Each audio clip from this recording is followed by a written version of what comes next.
O primeiro registro histórico que a gente tem de alienação parental é a obra Medeia, de Eurípides, né? Que é uma tragédia grega, e em que a Medeia, a mulher,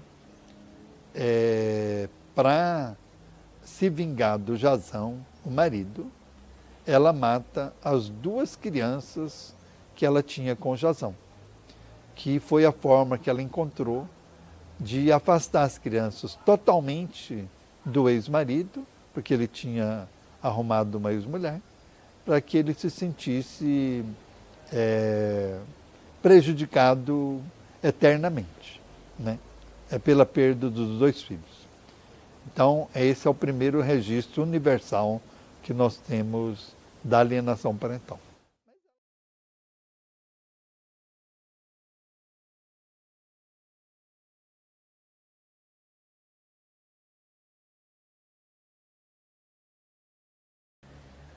Então, a própria lei define a alienação parental. Então, é o ato de um genitor dificultar o relacionamento da criança com outro genitor, né? Falando mal do genitor, desmerecendo o genitor, né? Colocando medo na criança que o genitor poderá machucá-la, poderá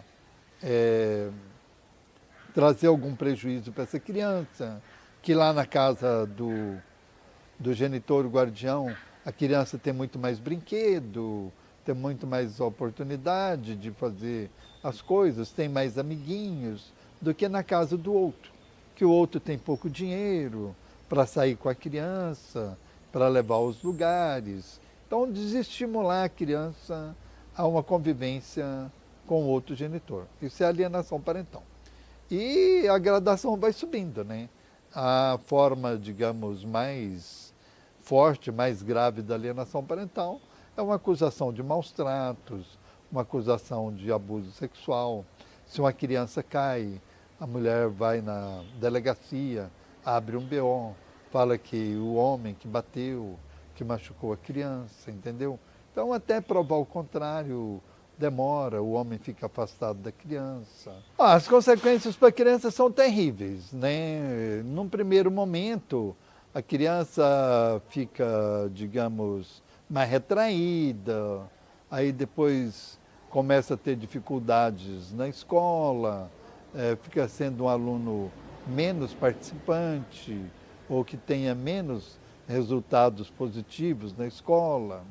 Acaba também diminuindo o interesse da criança no relacionamento com os coleguinhas, a iniciação sexual precoce, que traz muitos problemas, porque vem sem cuidados. Aí, como consequência psicológica, nós temos o autoflagelamento, tem até a tentativa de suicídio. Na verdade, aí o desafio não é mais vencer o alienador, né?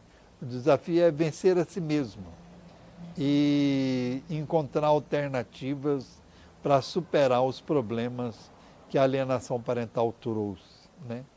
A maioria das pessoas tem uma dificuldade muito grande de superar esses problemas, né?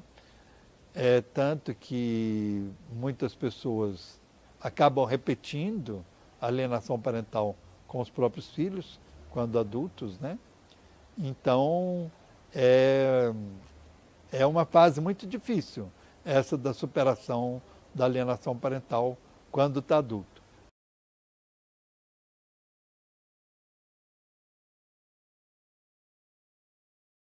A implantação de falsas memórias é mentiras, né, que o alienador inventa para que a criança tenha uma memória falsa, uma memória não verdadeira, uma memória criada a partir de uma série de mentiras contadas para a criança pelo alienador.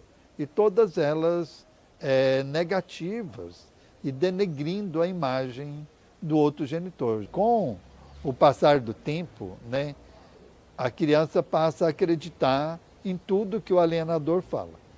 Então, uma quantia grande de pais acaba, num curto espaço de tempo, já encontrando dificuldade para pegar a criança na casa da mãe, Porque a criança fala, não, eu não quero ir com você, eu não gosto dos passeios que você arruma, ou você não me leva para lugar nenhum.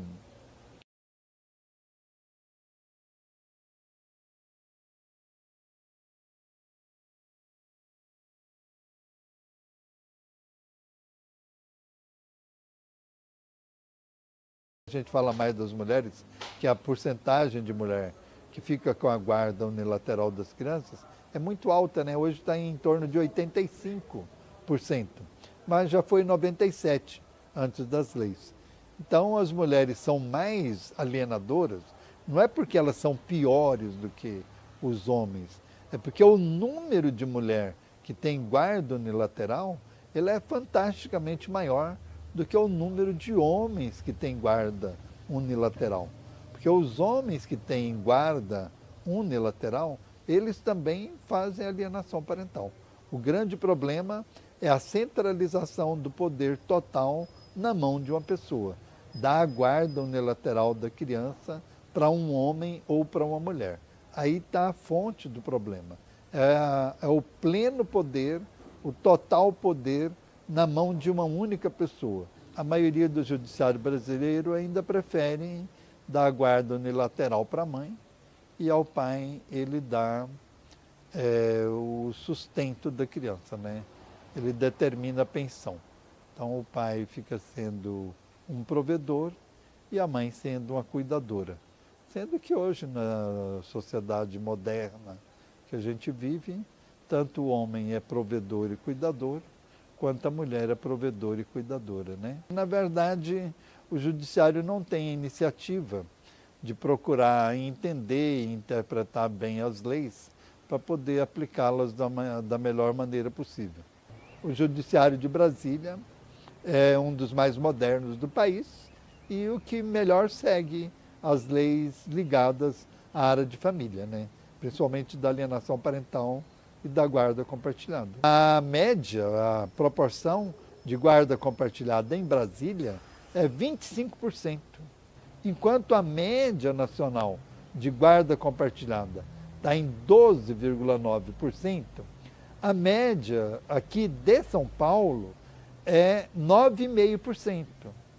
E obedecendo fidedignamente a lei, o juiz teria que dar, tem que dar a guarda compartilhada num pedido liminar, numa exposição feita pelo advogado, numa petição, feita a exposição da separação e etc., e o pedido coerente de guarda compartilhada por liminar.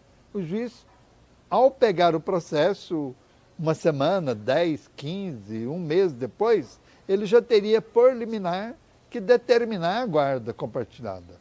Nós temos uma única juíza hoje no Brasil que trabalha com esse modelo, né? Privilegiando a guarda compartilhada e dando de cara a guarda compartilhada por liminar. Ela chama Ângela Jimenez e ela é juíza da primeira vara de família de Cuiabá.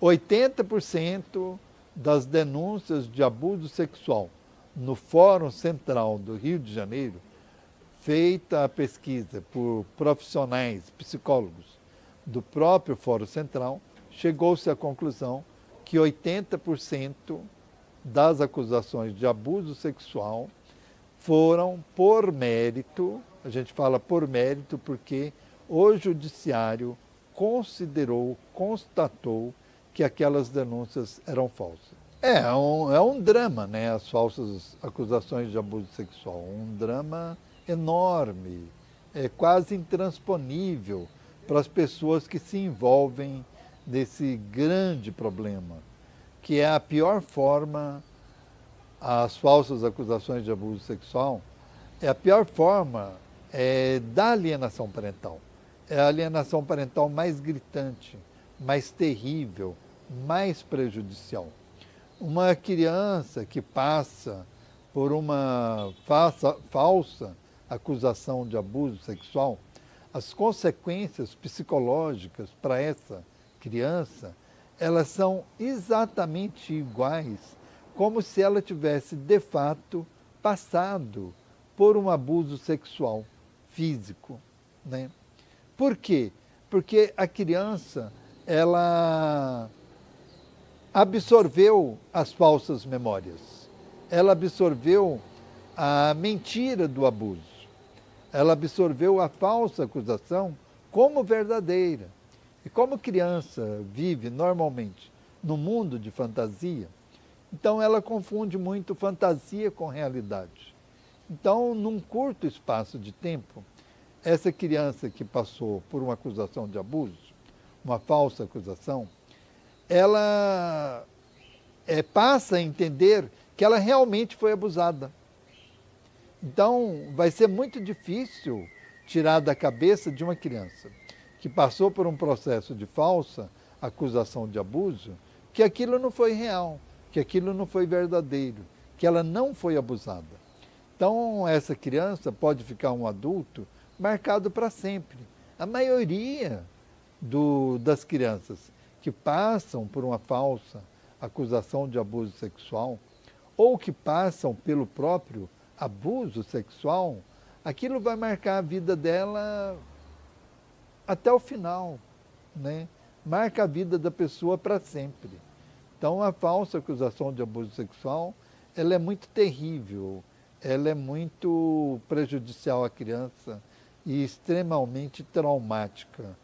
Essa pessoa dificilmente vai conseguir isolar esse trauma.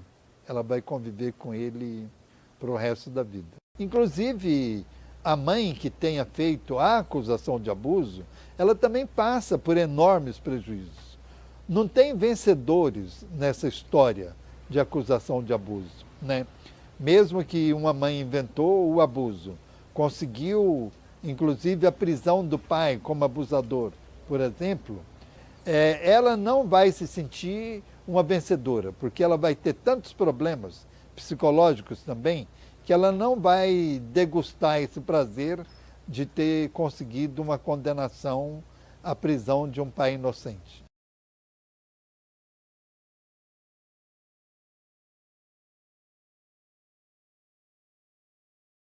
O grande problema é a guarda unilateral, que é você dar um poder pleno, total, para uma única pessoa numa situação que tem pelo menos 2 ou 3 envolvidos. Porque leva esse genitor que tem a guarda a pensar que pode tudo e que ele é melhor do que o outro genitor. Então, o objetivo, né, da lei da guarda compartilhada é exatamente de compartilhar a guarda e dar plenos poderes aos dois, poderes iguais aos dois. Não tem nenhum melhor do que o outro, nenhum com mais poderes do que o outro. A gente acredita que com a guarda compartilhada se consegue inibir, num grau muito elevado, a alienação parental.